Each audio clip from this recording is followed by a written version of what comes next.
From Square 2, this is What's Wrong with Revenue.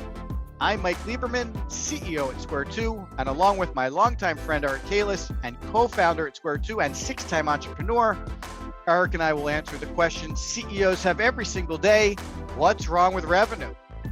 You can be part of the livecast show where we'll answer your questions every Wednesday at 4 p.m. Eastern, or catch the show on demand on YouTube and on all your favorite podcast networks. Also, check out all our audio and video content on Square 2 Plus at the square2marketing.com website. Enjoy the show.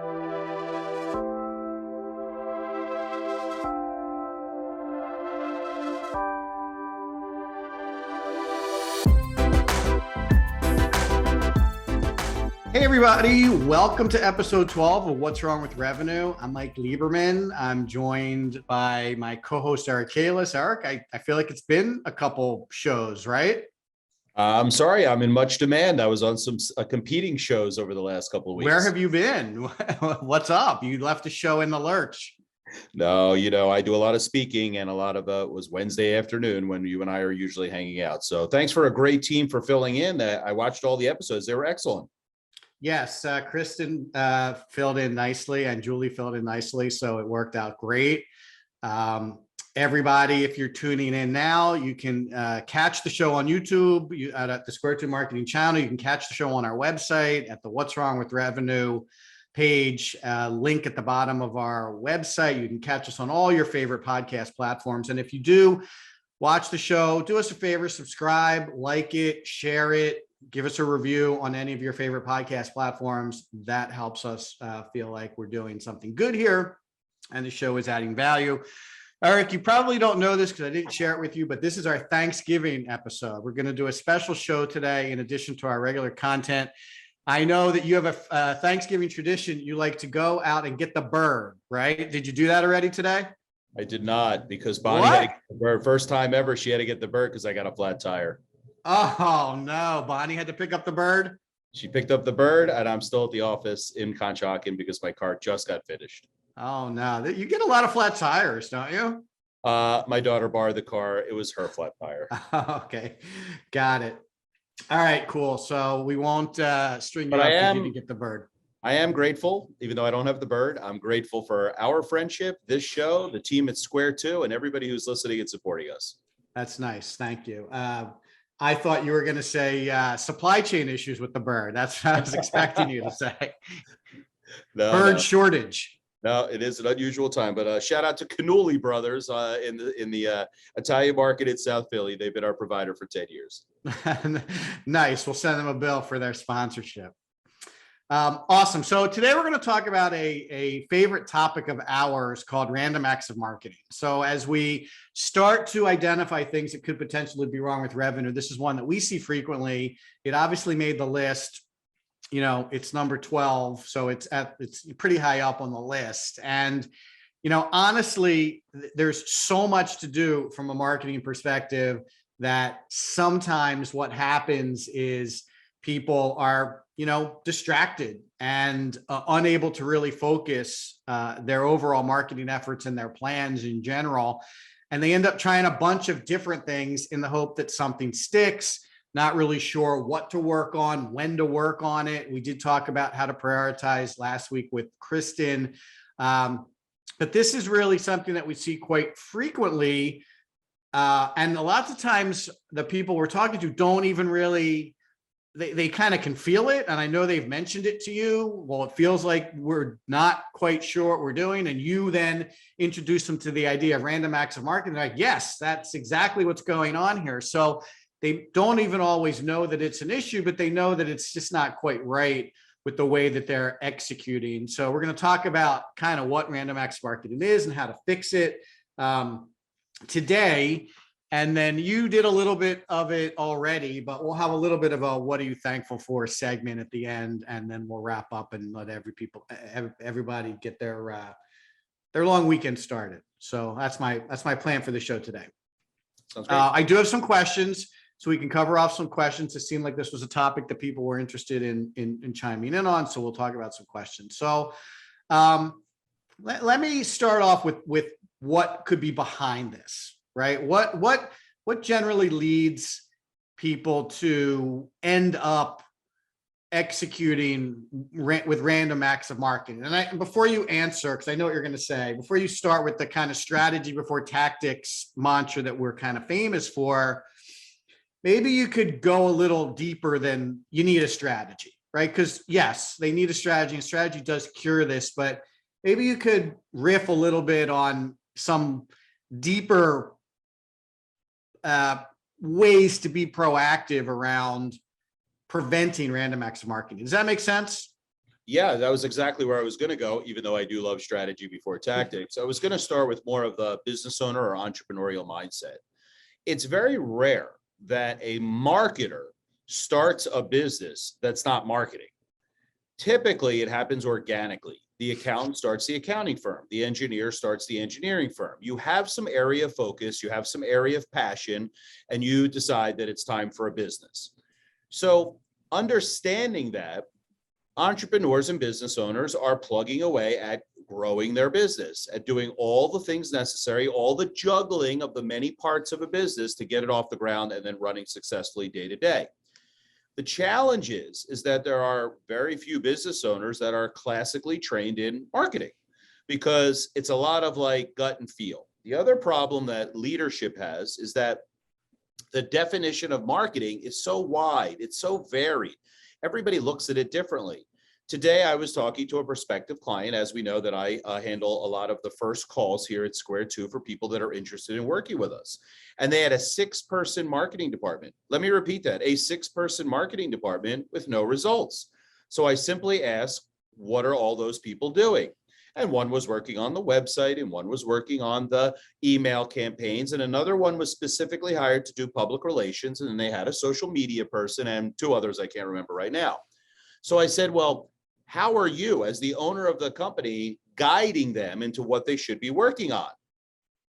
Crickets. Well, guiding them, I hired those people. Aren't they supposed to do what they know how to do? He didn't even understand the concept of the fact that even a marketing team that's well-trained or educated needs to be coordinated and led on a strategy. And I always like to use your example of orchestration. If I go to the Philly Pops, it's not, every single person who's playing an instrument in that orchestra is excellent, but they still need the conductor. They still need the arranger. They still need to practice together to figure it out. And that's where business owners, I think, make a giant misstep right out of the gate, that they don't realize that either they or someone they hire has to be the band leader. And when you have the band leader, then everybody's working together towards a common thing. The Philly Pops wants to make beautiful music.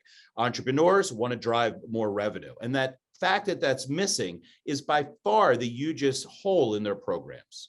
Does that kind of set us off, Mike? It does. Yeah. And I think, I love the orchestra metaphor. I think it's perfect. And you didn't even talk about the music, right? The music that they're all working from, they're all looking at the same arrangement, right? The same notes on the piece of paper.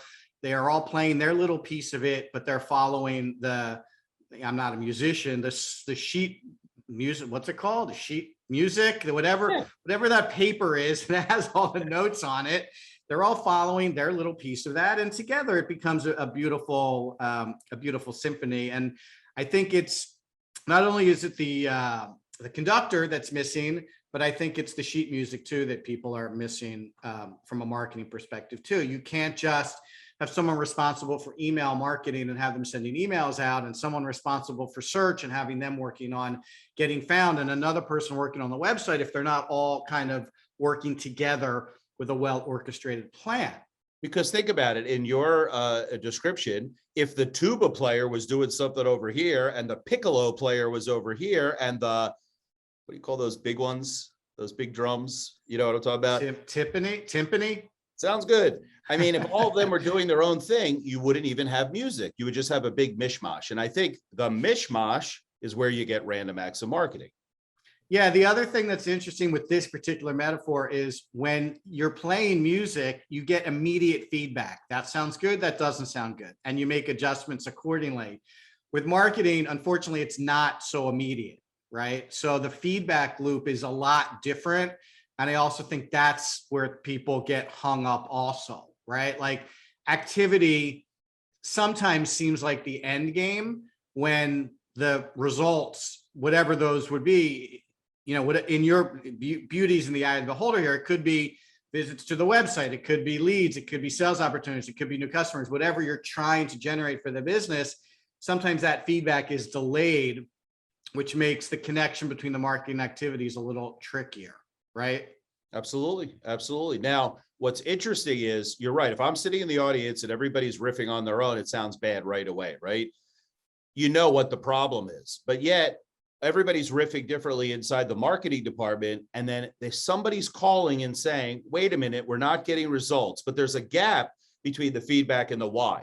Everybody understands in the orchestra, oh, they're all playing like a different thing. It doesn't sound right. But here, nobody understands, because let me tell you something. Those 6 people that we were just talking about in that marketing department, they were all working very hard and diligently on their own thing. But nobody was saying, hey, get together with Mary and you two work out search, and you're going to make a landing page that collects those people when they come in. Just that little bit of coordination, all of a sudden results start to go up. But nobody's doing that. Nobody's stitching it all together. And I think that's what's normally missing.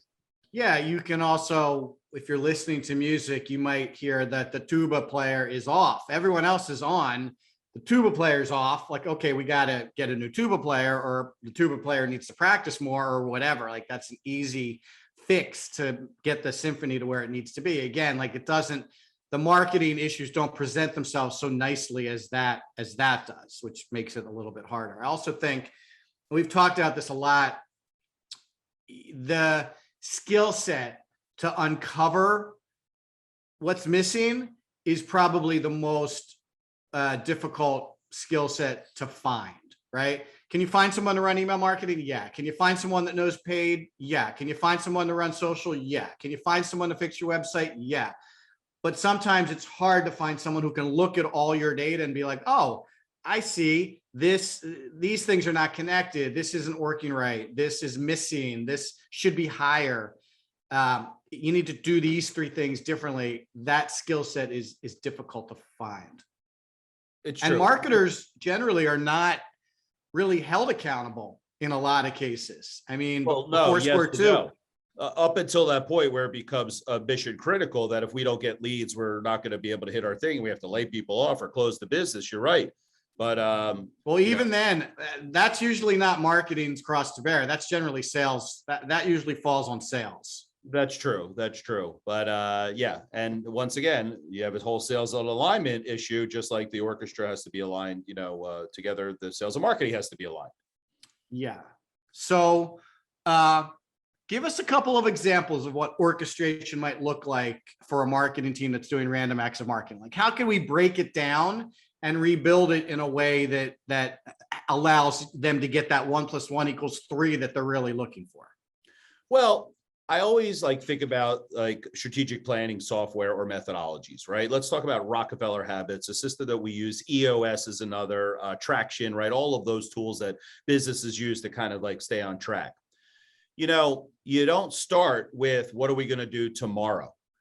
You start with what's our big, hairy, audacious goal, right? What are we going to do out there over the next 10 years? That would be so amazing if we achieve that. And then you bring it back down and you say, well, in order to get that goal, what do we have to do over the next 3 to 5 years? And in order to get to the next 3 to 5 years, what do we have to do this year? And in order to get to this year's goal, what do we have to do this quarter? And then what do we have to do this month? I always think about it in those terms. When you're talking about marketing, right, there is a big, hairy, audacious goal that's attached to that, right? We are going to be the #1 firm in this industry. We're going to be the largest firm. We're going to be the highest price firm, the biggest engaged, whatever your BHAG is, right? And then you can make decisions in marketing and sales that pull to that vision. So for example, if I have a restaurant that's open breakfast, lunch, and dinner, and I serve 3 different kinds of ethnic food, and I deliver and I take out, all of a sudden there's a million moving pieces to that. Just like if I'm a business that's trying to sell to everyone and I don't have my strategy locked down, I got all campaigns for little guys, I got campaign for big guys, I got campaign for international clients, and everything's just all working together, which means that your limited resources are being stretched thin and nothing is working right. It's the same thing when we talk about random acts of marketing. If we talk about the 6-person firm that this morning, the public relations person is working on their thing, right? But they're working in a siloed way. I'm going to promote this story. I decide that this story is great. I'm going to get someone to write about us in an industry publication. Well, without talking to the other people, without having a big goal, how do we know that that's the right thing to be working on? But let's say you have a CMO, chief marketing officer, or a VP of marketing, and they're like, look, we want to be known as the fastest company in the industry. So we're going to write articles about being fast. We're going to blog about being fast. We're going to have landing pages about speed. We're going to have case studies about how we were faster than everybody else, and fast, speed, everything like that is going to be the stitching that ties it all together. Okay, that's one way to immediately minimize the random acts of marketing by everybody at least focusing on the same topic. But that's still not enough, because your definition of fast, my definition of speed, the way I write about it, the way I talk about it, still can have lots of wiggle room in there. And now we're not getting the results because what my salesperson told me is different than I read on the website, even though it's about being fast or speedy or whatever it might be. So it has to even go down more layers to have the tightest possible strategy in the most granular forms. And then everybody is on the same page as to what they're talking about, promoting, offering, and that is sales, marketing, and customer service as well. Now, Mike, how much is the salary of a across the board good chief marketing officer for a middle market company? 175. Great. And that person, how much tactical work would they end up doing? Maybe a little bit, probably Exactly. not much. Exactly. So they're supposed to be strategic. Now, if you're a $2 million firm, right, it's really hard to have a $175,000 a year person doing just strategy, a little bit of tactics, just strategy, and trying to make that work. So companies that are between, let's say, $2 and $25 million in sales have a real problem with hiring that person who's going to stitch it all together, keep everybody aligned, come up with the thing that's going to be the differentiator or the subject of the public relations campaign or the marketing campaign or the social media campaign. And that's why they're sometimes deleted in the roster of employees in a typical mid-market company. So then what does the business owner do to default to that? They go to the next person in line, who is a marketing manager, third job out of college, really good, really hardworking, but not enough experience to stitch it all together. So they try, and not everybody's on the same page. And maybe they're on the younger side, so they're not getting the street cred that they would if they were a VP of marketing for 3 software companies, and this was their 4th. And now it's starting to get washed down, and the owner doesn't know how to direct, and the C-suite is involved in their own activities, and it just results in random acts of marketing. So that's the big challenge. Now, I don't want to jump to the what do you call punchline, but this is where an agency becomes so powerful, because for the price of 1/8 of a chief marketing officer, you could actually hire someone that can help you stitch all those together, and then use a combination of the agency's resources and the in-house resources to actually execute per the plan. And that's what a lot of small to mid-sized companies miss, is that there is an opportunity, but they sometimes don't value it as much as they should, especially if they're not getting the results they're looking for. Yeah, that makes a lot of sense. I think the answer doesn't necessarily have to be an agency, but I think the answer is definitely a framework by which the company is thinking about its go-to-market. And I think, to your point, a lot of agencies bring that framework to the table and say, hey, here's how we're going to orchestrate your entire revenue effort within this framework. And it becomes easier for the company to then do that work, where the framework is really the tool, right? Like, what is the company's overarching message, right? Okay, whatever it is, it doesn't matter to this story. Well, we're the fastest in the industry. Right. How does that then translate into some campaigns that we're going to execute, right? So how do we tell that story to these people and then how do we tell that story differently to these other people over here? So now you're talking about segmenting your target market into some very narrow lanes when you can deliver a highly personalized and tailored story to them around some campaigns, right? How many of those campaigns do we want to execute over the course of the year? Maybe it's 1 a quarter, maybe it's 1 a month. It depends on resources and budget and goals and objectives. But you have your overarching company story, you have your campaign messaging, and then you have the channels or the tools that you would use to execute the campaign. It might be social, it might be email, it might be web, it might be search, it might be paid, it might be partner events, it might be influencer. I mean, and this is where I think a lot of people get caught up in the randomness of it.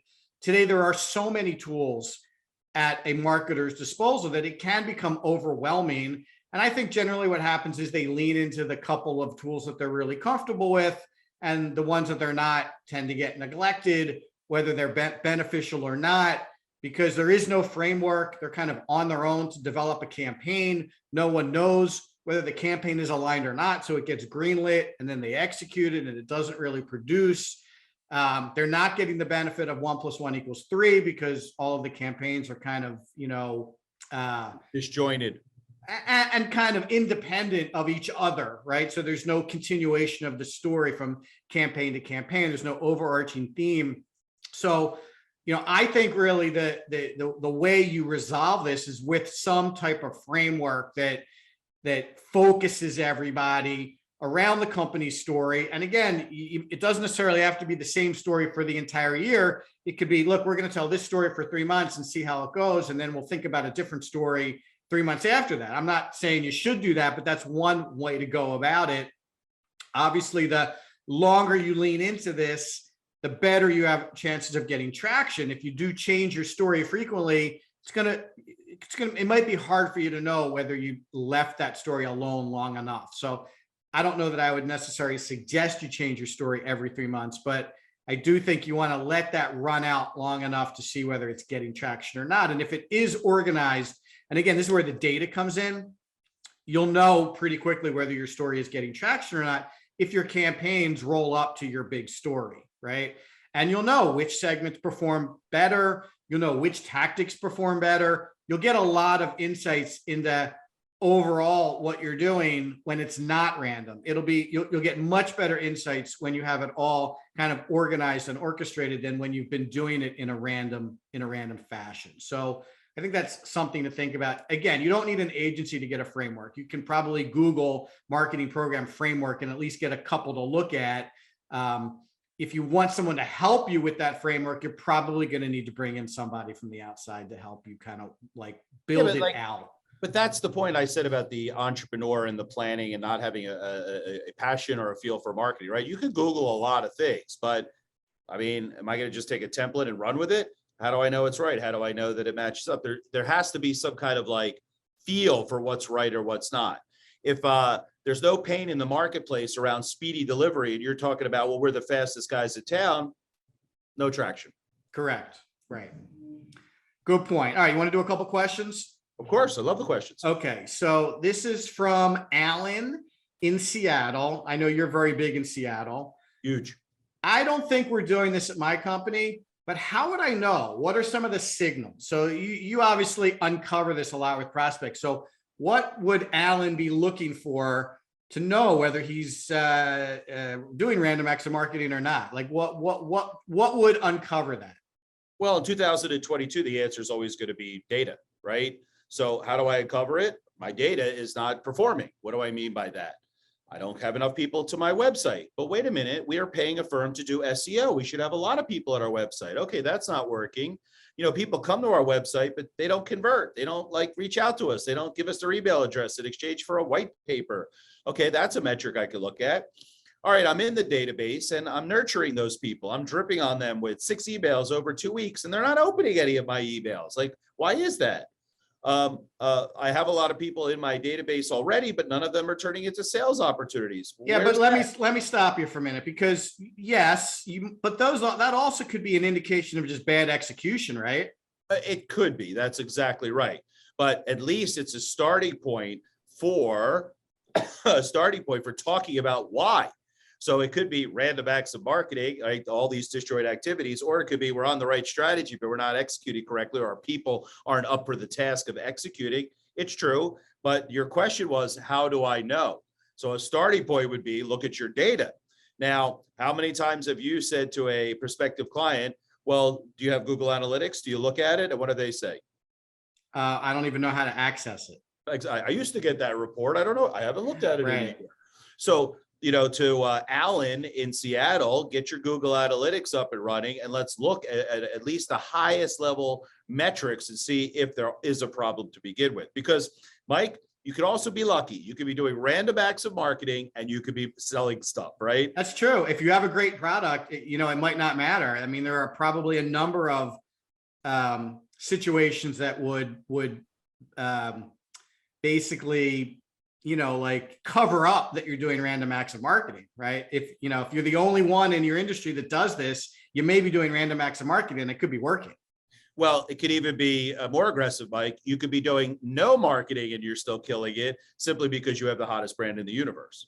Right. I think, Alan, to your answer your question, besides the data, which Eric is right, if there's no planning going on, and I don't mean like an annual marketing plan, if there's not like a regular conversation around planning, you're probably doing random acts of marketing, right? Meaning, you're not sitting down with everyone involved in marketing and saying like, okay, here's who we're attacking over the next quarter. And here's how we're going to do it. Here's the story we're going to tell. Here's the assets we're going to leverage. Here's the channels we're going to use. Here's the expected results we are looking for from this.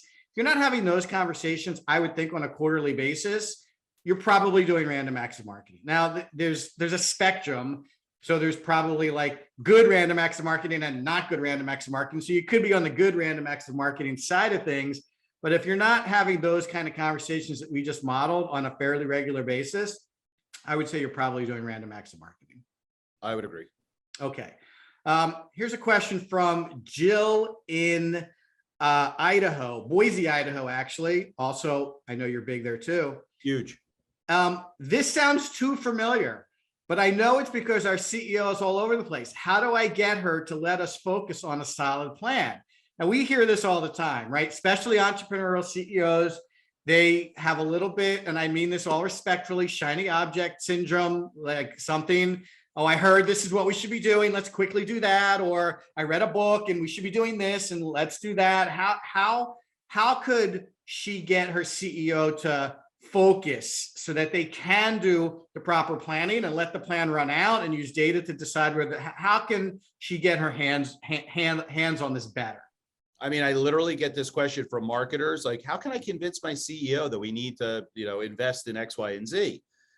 So I know I just said it, but I'll start with data, right? Hey, let me, sorry, CEO person, let me have 15 minutes of your time. I want to show you something. Here's the industry benchmark, and here we are down here. This is what the data shows us, right? I think if we just did these three things, I'd be able to get that number up, and here the results would be. Remember in the last question, I was waiting for you to say expected results, because we were just brainstorming this morning, weren't we? I said, if we do this tactic, I guess it'll be about 6 to 8 engagements in 2022, right? Because immediately I'm like, why would you even do any effort unless it's going to result in something? So if you go to the CEO and they're reasonable, they're going to say, oh, one, the data shows that we're not performing at a high level. 2, my marketing person came with a solution. I want to do these 3 things in order to improve that number. And 4, here's my expectations that we could judge every month or quarter, however they're tracking it against. Any CEO that wouldn't accept that rational conversation, budget aside, shouldn't be a CEO, because if you're the conductor, I have to understand that my piccolo player is tired because they did 2 concerts, and my tuba player had to carry the big tuba in, so his arm is sore, and the piano player is upset because it wasn't tuned correctly. It's my job to coordinate all these people and lead them into making beautiful music. So if my marketing person comes to me with a very lucid conversation about what they could do to improve their area of the business, I must listen. If my operations guy says, if we get this automation on this one machine, it'll increase our efficiency and we could lay off one of our line workers, they came with a solution and an expected outcome. So I think that the CEO has to listen. If they don't, then my advice to the marketing person is get a new job, because you're never going to be able to move the needle unless you change what you're doing today. The random acts of marketing is in the way of getting the good results. Yeah, you're right, but I'm going to challenge you, because that's not really going to keep the CEO from changing her mind in 30 days, right? That's a very good conversation. And yep, that makes sense. Let's do it. I see the data, but their behavior is all over the place. So in 30 days, it's going to be something else. Well, what do you do about that? Well, I could talk about service level agreements. Marketing promises to get these results if leadership promises to let us do our thing for at least 90 days to prove out the pilot program. Yeah, or maybe even a more structured planning process that involves the CEO. Well, do you think that a CEO that's all over the place every 30 days changing their mind is going to be involved in strategic planning? Well, no, but it would give them a venue to basically share their desire to hop around a lot. And if you got agreement on, hey, we're going to run this plan for a quarter, right? Mm-hmm. It might tamp it down a little bit. You know, they may come to you in 30 days and be like, hey, I want to change this. You're like, look, well, we just agreed to this a month ago. Can we at least run it out for another month? Oh yeah, you're right. Okay, let's talk about it in another 30 days. The structure might tamp that down a little bit. Maybe. I mean, I remember one of my first jobs, I worked for my father-in-law and I did a program and it was a 30-day ad. And on the first day, nobody called. And he said, I knew this was going to be a failure. And I said, it's 30 days. It ended up being a smashing success, but he wasn't willing to wait one day out of 30 before he started to make a change. But the structure got him to wait. You were able to show him that it worked. He was impatient and wanted to change it after a day, but you said, give me the time that I asked for, and you let it run out and it was successful. Also, he was my father-in-law, so I had a little sway there, but you're right. You got to let things play out. Look, even the smartest CEO or VP of marketing can set a very lucid strategy and it ends up not working that well. So, you have to let it play out to get the data good or bad. Yeah, that makes sense. I mean, even some of the paid campaigns we run now, after like a couple of days, the clients want to know how's it working. And, the way the tools work today, you got to let it run for a month because those tools are basically self-optimizing. And without the ability to let those algorithms that those companies are spending millions of dollars building, you're not really getting the benefit of those tools. So, maybe this is actually an upcoming show. To some extent, you got to really train your CEOs to be patient around some of these things. The behavior we're describing for these CEOs that we're talking about theoretically contributes to random acts of marketing. I actually think it drives a lot of it because a patient CEO is willing to invest in a CMO or VP of marketing to set the strategy and let it really play out is rare. Yeah, agreed. Savvy ones will understand that marketing has to be just as strong a pillar of our organization than finance and operations and human resources, right? But, marketing doesn't get its fair share of the dog bowl sometimes because it does take a while to prove out a strategy and let it actually drive results. Good. Okay, I got another question here from Harvey in New York. I get it. You talked about it in a previous episode about not doing a 12-month marketing plan. If that's the case, how do you guys prevent random acts of marketing? And we've been kind of talking about this a little bit, but if you want some, Harvey, if you want some additional details around this, then I think you really want to look at more of an agile approach to this. And there are some very specific methodologies and rituals that go along with agile that might drag the entire organization along with you and prevent random acts of marketing. For instance, and this is what I was getting at with the CEO here. If you're doing a 90-day strategy session with the CEO and planning out the next 3 months and talking about who you want to go after and what kind of results you want to generate, and then making sure that that's aligned to what's going on in the rest of the business. So you might have new products that you're rolling out or new services that you want to promote, or there could be things going on in the industry that you want to take advantage of.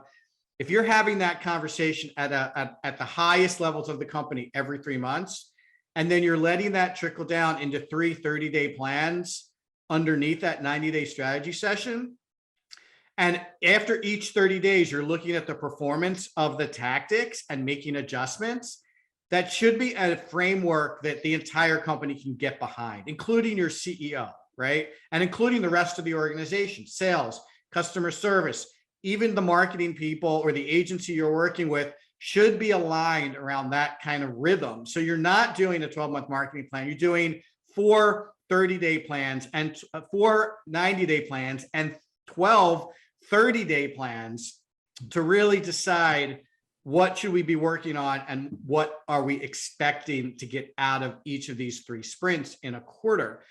You're then sharing that with everybody too. Here's what we did. Here's what we got out of it. the plan's on track, we're going to continue it, or the plan's not on track, or we're going to make these adjustments. It's a very proactive approach to kind of managing up, as opposed to letting them manage you and complain or suggest you make changes. You're kind of beating them to the punch every 30 days by showing them what's working and what's not working. Look, no one has marketing that all works perfectly all the time.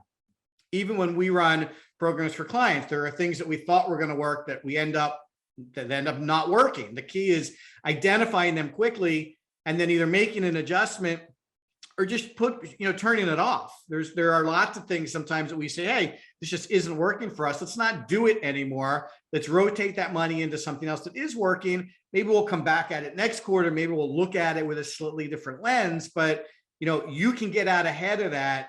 And those rhythms alone will prevent random acts of marketing. And I think generally, if you have a relatively savvy leadership team, they should really be on board with that completely. And I think Eric mentioned this briefly a couple minutes ago. If you can't get them on board with something like that, it's not going to matter what you do. You're always going to be kind of getting directed to hop around and try different things. And you'll never really be able to settle in and really see whether your plan or your tactical execution is going to work. And if you are trying to get sales and client services aligned around these campaigns too, which you should be, it's going to be impossible, right? You're going to need sales to tell your story. If you're having events or you're promoting certain content or you're pushing a certain message, you need sales to tell that story too. You need customer service to tell that story also. If you're running customer marketing campaigns, which you should be, you need customer service to support that. So if you can't get them involved in this rhythm, you're probably not going to be successful. Let's just put it out there. Agreed. Anything you want to add to that? No, well said. Okay. Awesome. Let's just make sure it's clear. It's hard to perform at a high level. You got to get everybody in the company on the same page. You got to pick the right tactics, you got to pick the right strategy, and you got to be execute with pig-headed determination. So we're not trying to say that it's easy, but it's a lot easier if you have a framework like you just described. Yeah, it's going to be hard, right? I'm not sure there are many more challenging tasks in a company today beyond this revenue question, right? It is, and it's getting harder and harder, right? People are doing everything they possibly can to push you off, right? The emails are getting blocked, the ads are getting blocked, the calls are getting blocked. Now that people are out of the office, it's harder than ever to get in touch with people. It's just getting more and more difficult to execute any kind of successful marketing campaigns. Even the tools that we use are getting smarter around preventing people from getting in touch with us. Like I was getting a bunch of unsolicited text messages, and someone said to me, "Oh, there's a setting in your phone that will stop all unasked for text messages." I was like, "Oh, really?" They're like, "Yeah, go to settings, go to this, go to that, and turn the toggle on," right? And I did it, and it took a few days to clean them all out, but I don't get those texts anymore. So it's hard. It really is. So you gotta apply all the right levers. You gotta have a framework. You gotta have a rhythm. You gotta have the expertise. You gotta have the patience. You gotta have buy-in from leadership. You got to be aligned across all three areas where revenue gets generated. You got to execute the campaigns flawlessly. They have to be omni-channel. You need, I could go on. I mean, we could do a whole show on all of the things that need to fire simultaneously for you to drive revenue in a really productive month-over-month growth way. And that's why we started the podcast. 10% of the people say they hit their goals quarter over quarter, month over month. That means 9 out of 10 companies are struggling to do this. And that's on a good day, right? That's assuming everyone's being honest. It's probably worse. And look at your own experiences. Are you blowing through your revenue goals every month? No, you're probably not, or you wouldn't be listening to the show. You wouldn't be Googling these kinds of things. You wouldn't be looking for help online and off. You would just be, vacationing in Florida because your company's killing it. There's just not too many companies who are doing it successfully month over month. So with that, let's do a little pre-Thanksgiving, Eric. So you're a very very introspective person. So share with the listeners, share with our audience what you're thankful for on Thanksgiving in 2021. Well, Thanksgiving 2021 brings a little bit of relief from COVID, and COVID was so hard for so many businesses and their employees to get through. Families, I mean, I live in Center City, Philadelphia, and it finally over the last 2 months feels a bit normal. And I'm thankful for that because I saw a lot of people suffering in a variety of ways, whether it was financial or mental. I mean, there was just so many challenges over the last 2 years. I'm really thankful that we're not done, but at least it's manageable now in some areas. And I'm really thankful for that. We talk also, I mean, Square 2 has a unique culture. I think it's unique of some really nice people. And I think that a lot of folks that own businesses or run businesses don't count culture as such a powerful tool, but we really got through COVID together as a group. We changed what we were doing. We pivoted here. We accelerated and decelerated in certain places and did it as a team. Also, the great resignation barely touches. Our team stayed together through that whole time when other entrepreneurs that I know very well were, they had people jumping out of the windows. And I was really thankful for that. And then I guess the third thing that I'm really thankful for is my lovely wife. I lost some weight during COVID. She retired during COVID and changed up. And, we were there to support each other. And I can't tell you how much that means to me to have a best friend and a significant other that really stands behind you. So a lot of good things came from COVID, but a lot of bad things. And I don't know, just like one day at a time, I guess. I'm just thankful for that. That's nice. I'm sure she'll appreciate that when she listens. Oh, she's not a listener. She doesn't do the marketing thing. Got it. Yeah, I mean, I'm super thankful for our company. I mean, we've been in business for 18 years and, most businesses don't even make it a year. So we must be doing something right. I know for a fact we're doing really good work and, carrying the flag religiously as we have been for this entire time, trying to help people understand what they're doing wrong and show them the light and teach them a whole new set of skills around how to do this differently. And again, I don't think, if we were, in it for the money and not in it to help people, I don't think we would have been around this long with so many, I was actually working on one of our campaigns and I did a list of companies that we helped exit and there were like 12 to 14 companies on that list. So clearly we help them position their companies. We help them improve their brand. We help them improve their revenue and their top line. And that made them attractive to potential acquirers. So I feel like we've proven our ability to help our clients and position our company effectively. So I'm super thankful for what we've been able to accomplish. We've really had some amazing clients too, especially over the last couple of years. Clients that maybe are the best set of clients we've had in a long time. They really appreciate our team. They appreciate the work we're doing for them. They view us as partners and not vendors. And that's not easy in this industry. There are plenty of people who view marketing agencies as vendors. Get me this, get me that, get it to me tomorrow, not really appreciating what goes into it or how we go about practicing our craft. And I think this year specifically, we have a portfolio of clients that really appreciate our approach, our expertise, and our ability to contribute to their businesses. So I'm very thankful for the clients, of course. The industry is very challenging. It keeps us on our toes. I talk to our team a lot about tradecraft, which is how I refer to being good at what we do.